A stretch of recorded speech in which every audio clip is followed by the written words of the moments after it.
Hello guys, welcome back again sa ating YouTube channel, no, The Action Man. Ayan, magandang gabi po sa inyong lahat at magandang gabi din po sa lahat na ating mga kakamping, mga ka-action, Luzon, Visayas at Mindanao all over the world at sa lahat natin ng mga viewers ngayon. Okay. So, ito naman mga ka-action, gusto ko lang po i-share sa inyo, no, ang naging komento o reaction ni Attorney Laila De Lima or ni former Senator Laila De Lima, mga ka-action, mga kakamping. Okay? So, dito po, nagkomento po siya sa mga nangyayari sa nasabing hearing sa Kamara, mga ka-action. At dito din natin nalaman kung bakit nasama sa listahan ito si Jid Mabilog na dating mayor, incumbent mayor ng Iloilo City.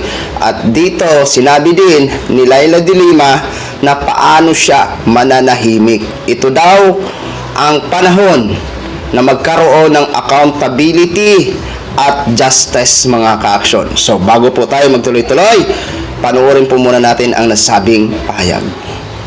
Medyo konting deviation lang po. Reaction nito ako sa nangyayaring House hearing ngayon sa Court Committee. Ano nalalaman ngayon iba't ibang information?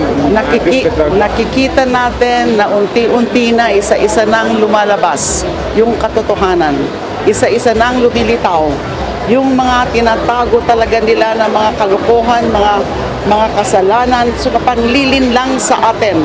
At nakikita rin natin yung mga hindi tamang reaksyon, katulad nung sa ating Vice President na ayaw umarap ng maayos dyan sa investigasyon, sa mga inquiries na yan ng Kongreso.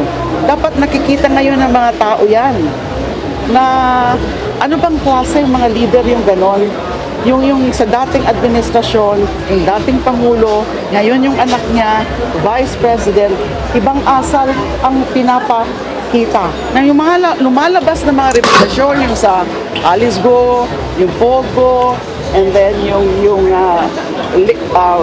latest, yung bombshell ni former Mayor Jed Mabilog, kailangan makinig tayo. Even if sinasabi nila na may bahid politika yan, na sa tingin ko hindi naman maiiwasan yan. Pero ang pinaka-importante ay yung katotohanan. Ang pinaka-importante ay yung mga tunay na nangyari noon. At syempre, naano rin ako kasi somehow, in a sense, in certain aspects, ay nabibindicate rin ako. Diba? Yung parang, nandyan, kinakarawa na. Yung mga may pakana, ng mga pag-ano sa akin, pag-abuso sa akin, yung pagpaninira sa akin, ay binabalikan na ko sila. Kailangan, let's monitor closely all of this para alam din natin for purposes of next year's election na dapat bang maulit-uli yung mga klaseng leader na yon na grabe pala yung mga naging kalokohan nila.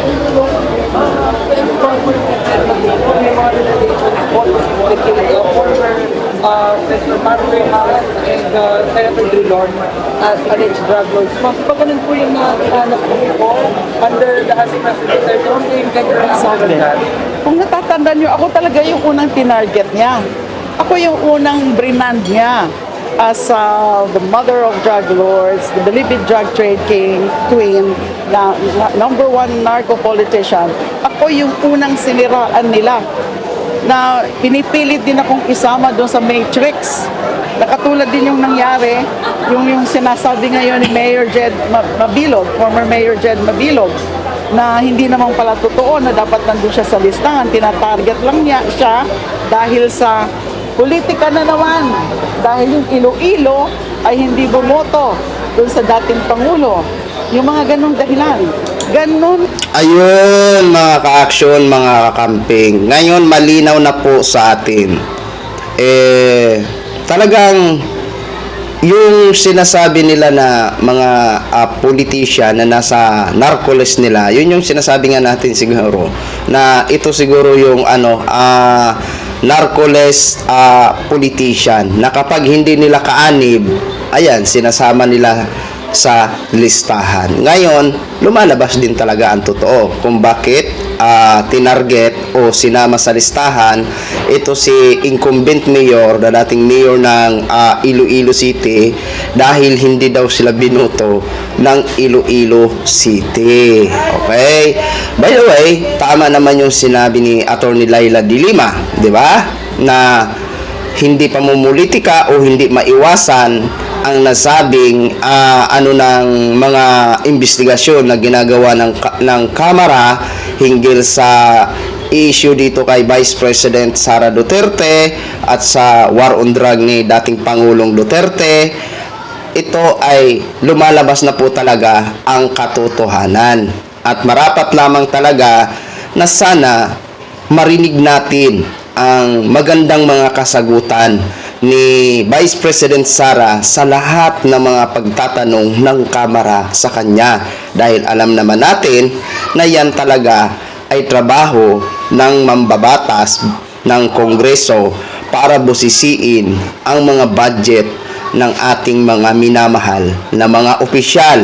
Ngunit alam naman po natin na nakikitaan naman po natin ng hindi magandang attitude o talagang may attitude ito si Vice President Sara Duterte na kapag pinag-uusapan ang regarding sa mga previous pondo at sa parating na pondo na hinihingi niya ay tila bang inis na inis siya mga ka-aksyon na parang ayaw niya nang tanungin siya. Kaya yun ang minusyon niya o ni-request niya sa last hearing na kung pwede sana daw na ma-terminate na ang nasabing deliberation. Pero hindi po siya pinayagan na ma-terminate ang nasabing deliberation sa usaping budget ng kanyang previous at sa hinihingi niya na budget mga ka-aksyon. At marapat lang po yun para malaman natin kung paano niya gagamitin ang nasabing pondo na hinihingi niya. Okay? So, by the way, bago natin ito ituloy, courtesy pala sa Rappler. Ayan, thank you so much po. Please allow me to use your video for informative purposes only. Maraming salamat, ma'am and sir. Tuloy po natin ito. Ganun talaga katindi the extent that the former president had to do just to be able to destroy critics and silence dissent. Do you see a pattern na ginagawa ito ng mga kanya kalabo sa politika? Oh, yun talaga yung nagiging pattern kung nakikita natin sa mga revelasyon na yan. Tsaka tingnan mo, yung specific, yung sa sitwasyon ko, sa mga nangyari sa akin, yung mga ginawa sa akin, sa tingin ko, ginawa nila yon as diversionary. Diba? Yung parang they wanted somebody, a figure, na doon titingin yung buong bayan at maski yung mundo na ako ang pinicture nila na involved talaga sa droga. Yun pala, sila yon. Yun pala, sila pala yung mga may tinatago. So malaking panloloko yung ginawa nila sa taong bayan in the name of the war on drugs. Follow-up fiscalizer, big budget in the future would you scrutinize that? Dapat hanggat hindi napapasagot, hanggat hindi napapanagot, hanggat hindi dinalatag yung buong katotohanan, ay kailangan alamin natin at panagutin. Okay, salamat po. Thank you. Ma'am, pabulang kung sabi nyo sa portion ng case ng mga evidence o may mga... That's his decision. Is that the right decision? Walang accountability sa former president? Magkaiba kami ng pananaw dyan. Kung akong tatanungin, hindi pwedeng gano'n na basta-basta na lang. Sinira o sinubukang sirain ang buhay mo sa pamamagitan ng mga kasinungalingan, sa pamamagitan ng pagbabanta sa buhay mo, nasira, naapektuhan yung pamilya mo, mahayaan na lang ba yun? Magkaiba kami ng pananaw. Para sa akin, hindi dapat ganon. Now, you can move on, but at the same time, demand accountability and justice. In your case, Yes, we are. My lawyers are actually preparing those charges. of course, nalaman niyo po yung warning niya noon na kayo nakalaya na kayo. Ang heard that, sinabi niya na nanahimik na lang kayo. Nung nakalaya na kayo. Paano ako mananahimik? After all what was done to me for almost 7 years, kakalimutan na lang ba? Mananahimik na lang ba? Paano kung tuloy-tuloy nilang gagawin yan? na magbibiktima rin sila in the name of power tripping and in the name of false values in life and in governance. So hindi pwede. Ayun, mga ka-action, mga kakamping. Ayan ha. O, paano siya mananahimik? Ayan. O, pasimple-simple lang pala ito o tahimik-tahimik lang pala si Atty. Laila de Lima. Ngayon natin nalaman na preparing na pala ang mga piniprepared na pala ng kanyang mga abogado ang pwedeng magiging charges. O, ibig sabihin, talagang hindi niya hahayaan. Talagang papanagutin niya ito si Digong.